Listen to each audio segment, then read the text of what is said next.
Now here to go over information for tomorrow's AP Psychology exam. So tomorrow's exam is at 2 p.m., Tuesday, May 19th.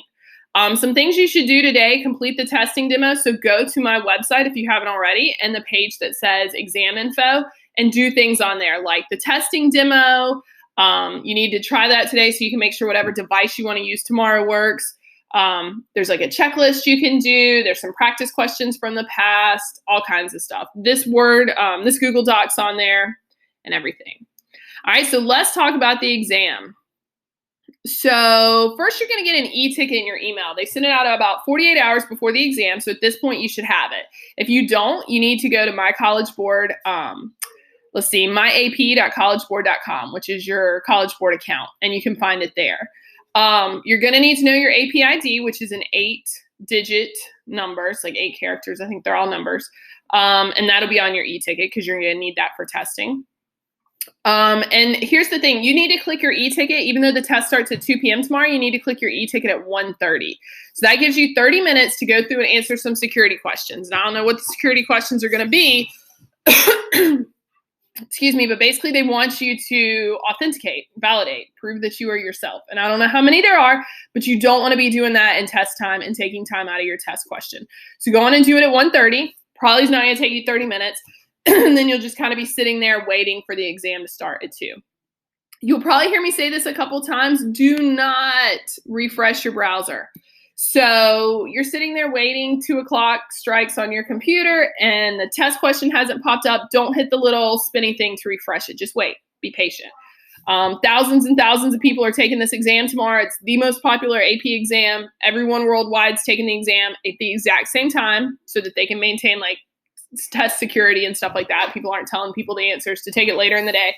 So it's 2 p.m. our time, but it could be really early in other people's times or really late in other people's times. So, it might be 2:01 before the question pops up. So just be patient. When your question, it's not going to eat into your time. When your question pops up with your full timer, that's how much time you have. Okay.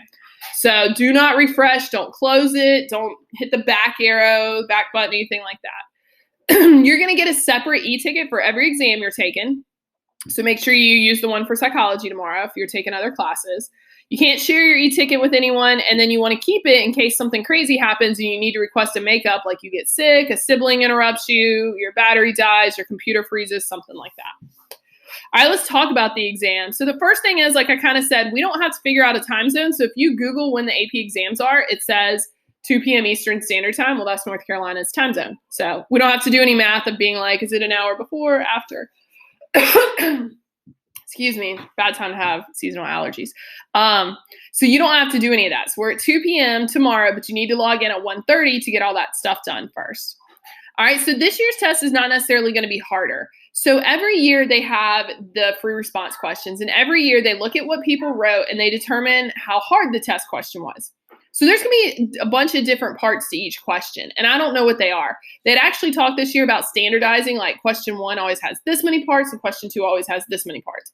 I don't know if they actually did that or not with the pandemic and being out, so I don't know what it is. But, the question 1 will have more parts you have to answer because there's more time, I would assume.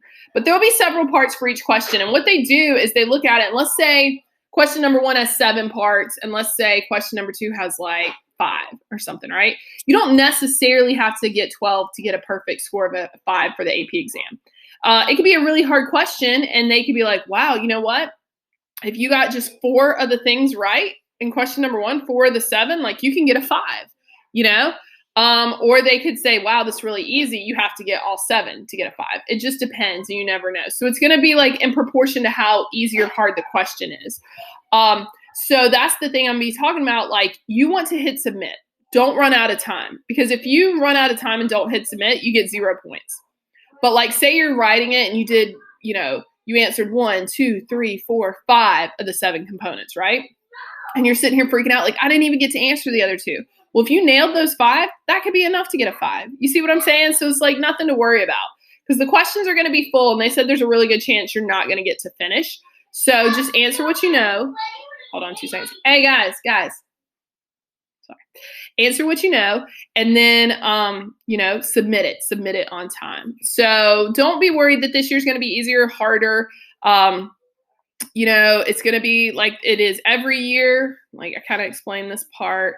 No curve, no maximum or minimum number of students to get something. So it's not like they take all the students and there's, 1, 2, 3, 4, 5, and they're like 20%, 20%, 20%. They don't do that. No curves, nothing like that. Like I said, they're going to be packed with info. There's a really good chance that you're not going to finish because they want to put as much information into 2 questions to summarize an entire year-long course, right? They don't have 100 multiple choice to ask you. So they want to ask you as many different things from all over the course and different, units as they can. So they're going to be full. So do what you know first. It'll be in order. So just go in order, stay organized. Do what you know. If you don't know a part, skip it, and then say the one you do. And if you have time to go back, you have time to go back. But don't stress about it. Don't spend time on something you don't know. Knock out the parts you do know because you're going to know a lot of them, I promise. You don't need an introduction. You don't need a conclusion. Don't tell them definitions. The person reading and grading it knows what the term is. That's not what they're asking. They're never going to ask you what is something. They're going to be like, how does this relate to this? Or they're going to put it in a scenario or an example or something like that. And something will be about research from Unit 1, research methods. So just tell them what you know as good as you can. Use up your time. But when the timer turns red, go on and try and start submitting it. Let's see. And since we have 2 different questions, you're going to do 2 different responses. So you're going to do one, then you're going to submit. And then if you have a minute or 2 before the second question starts, you'll just kind of be hanging out. And then the second question will pop up and you'll submit that as well. All right, there's 3 ways to take the exam. This is what I want you to figure out today, what you want to do. So this is why you should do the demo and kind of see what you think. Okay, so the first is a copy and paste. So you're going to open your web browser. This is best on like a computer, Chromebook, laptop, desktop, stuff like that.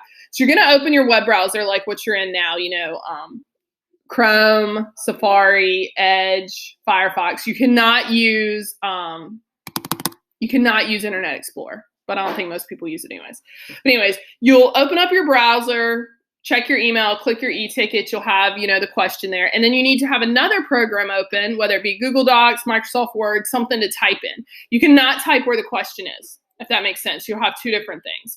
And whether it's like mine, like 2 different tabs, you'd have like the question and then you're over here in Google Docs. Or if you're doing Microsoft Word and you want like the file and the file, you want to do the split screen or just go back and forth between 2, it's up to you. But you'll type in like a typing program and then you'll just cut and paste it in the box and hit submit in the web browser, if that makes sense. So you need to do your AP ID and your initials at the top. You can prepare this document ahead of time. You can go on and prepare it today. Go on and put your initials up at the top. Since you're cutting and pasting, you probably just need one document because you're going to write question number 1 in it, then cut it and paste it. And then you can write question number 2 and cut it and paste it. So you can probably just use the one piece of paper, if you will, in where you're typing. Once the web browser with the question timer gets to 5 minutes, you need to stop typing and start pasting it. Even though you're like, it doesn't take 5 minutes. What if your internet's slow? What if their website's slow? Don't risk it. You know what I'm saying? Just go on and start putting it in there. You do not want time to run out. All right, you can do something else where you type it and you save it as a file and then you upload, like you attach it and upload it. Probably not going to work best with Google Docs because you can't share. You can't do the little share thing over here. You would have to like save it as a file and then upload and attach that file. So that's probably your better, if you're using Google Docs, you might as well cut and paste. If you're using like Microsoft Word where you can save it as a file and then upload and, or if you want to do it as a PDF or something like that, then you could do that, save and upload. So again, same thing with having a computer, Chromebook, desktop, laptop. The 2 things open, the browser with the question, the part where you're typing, AP ID and initials at the top. Can prepare this ahead of time. You'll need 2 this time because you need a document for that one and a document for that one, for question number 1 and question number 2. So you can prepare those today if you'd like. Again, when the timer hits red, start saving it, then going in, attaching it, uploading it, all that kind of stuff. Or your third option is that you can handwrite it. This is best if you have a phone or a tablet because you're going to need to take a picture. And as you know, it's hard to like take a picture with your computer, but it's really easy to take a picture with your phone. You got that file, you attach it, you're like on the web browser on your phone. And so you just like select the picture off your phone and that's what you submit.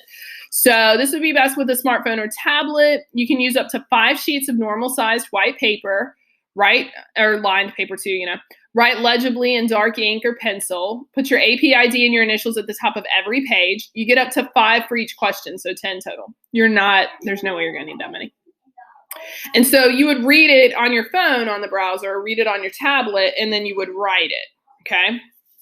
Again, when the timer gets to, the red, stop writing, take your pictures, because it's going to take you a second. Take the picture of this, upload it, choose the file, all that kind of stuff.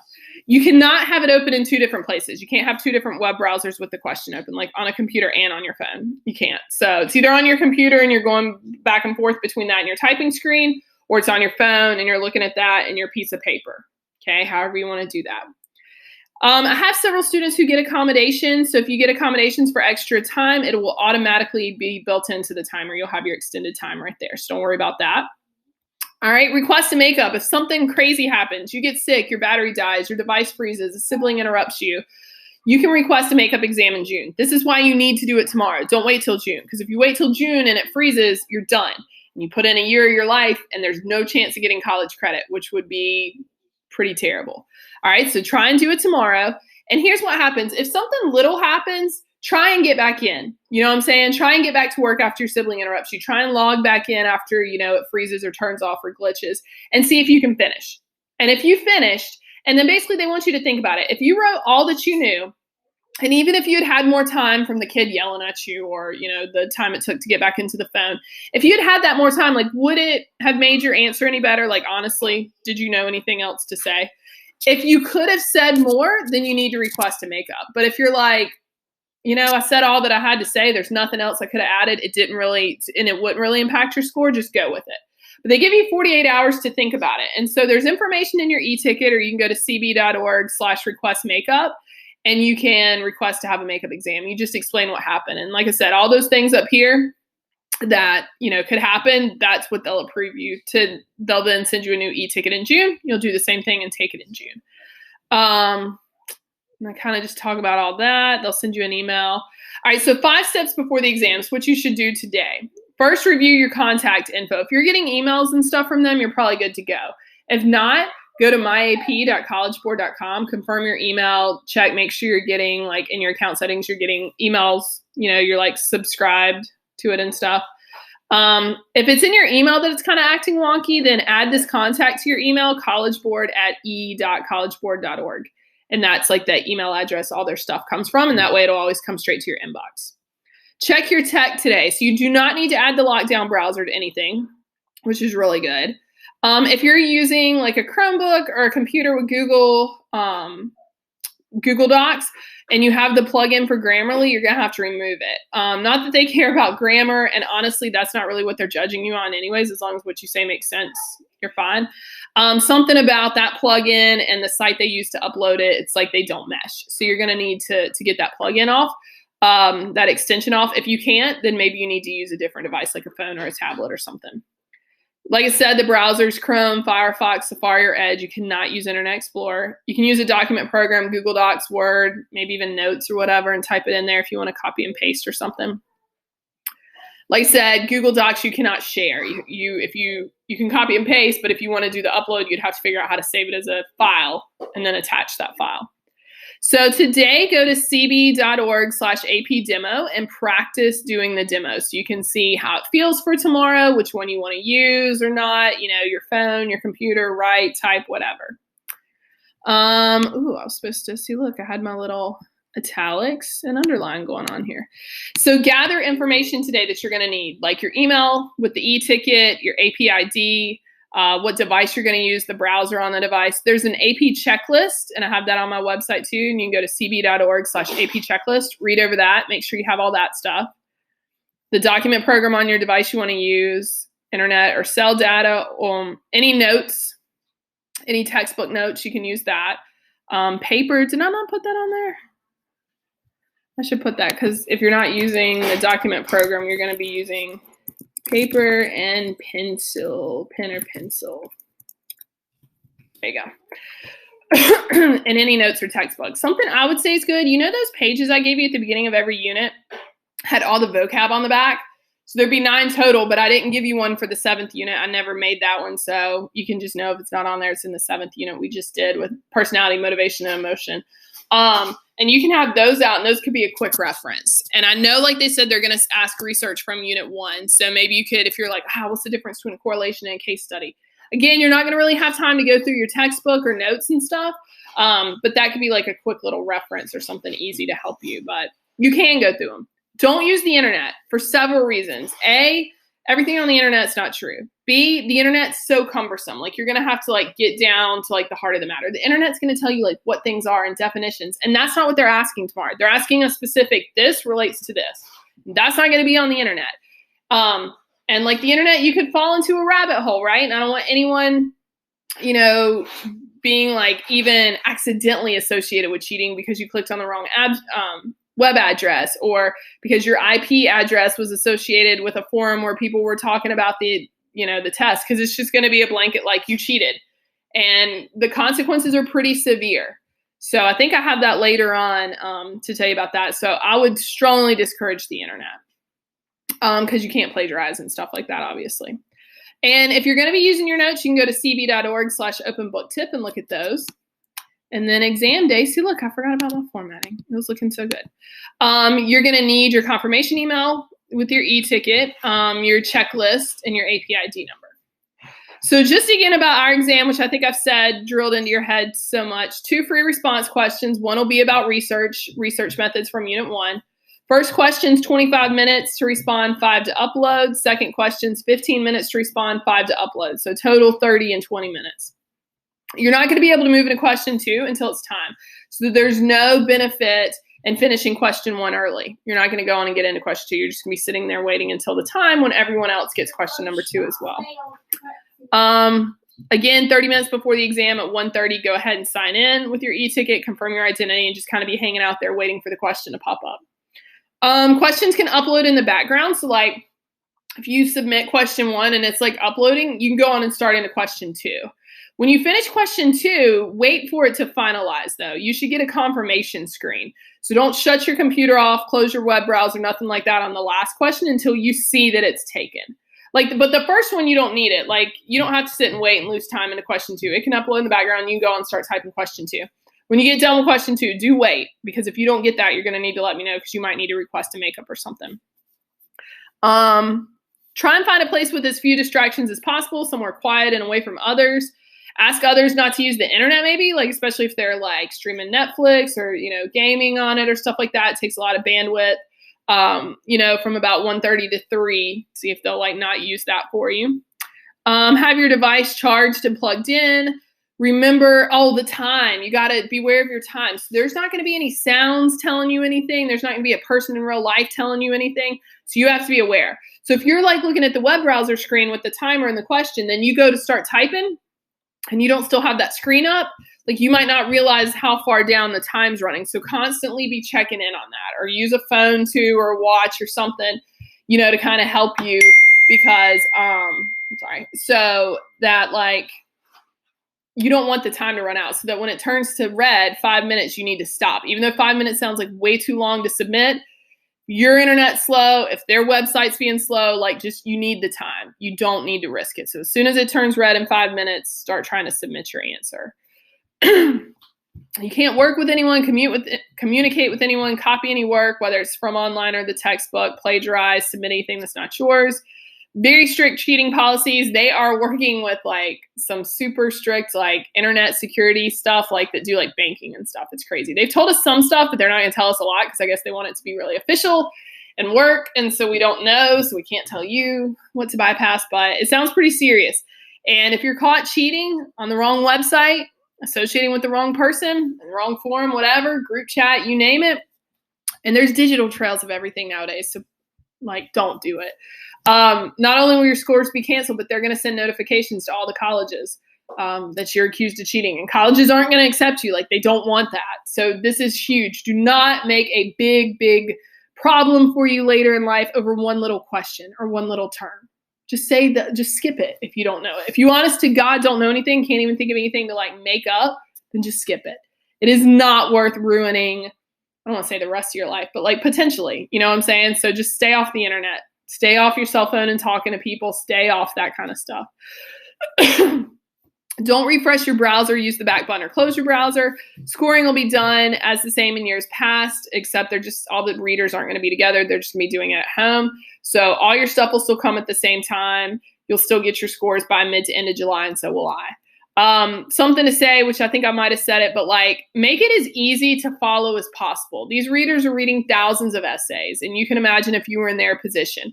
And the more concise, to the point, makes sense, organized, legible, the better you're going to enjoy reading it and grading it, and better you're going to do. If you had to sift through a lot of fluff or go through a lot of definitions, or it's absolutely terrible handwriting, you're like, I have no idea, don't do anything that could make them not give you that point.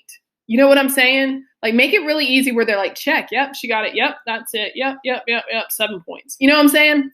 Make it as easy as possible. You don't need an intro, you don't need a conclusion, jump right in and just say whatever it is they're asking, that's it. Don't say extra stuff, don't say definitions, don't say anything else. Let's see. You got a strawberry monster. So anyways, that's it. You got this test tomorrow. You guys are going to rock out. You're going to do great. I'm not worried about you at all, so you shouldn't be either. And until next time, see you guys later. Bye.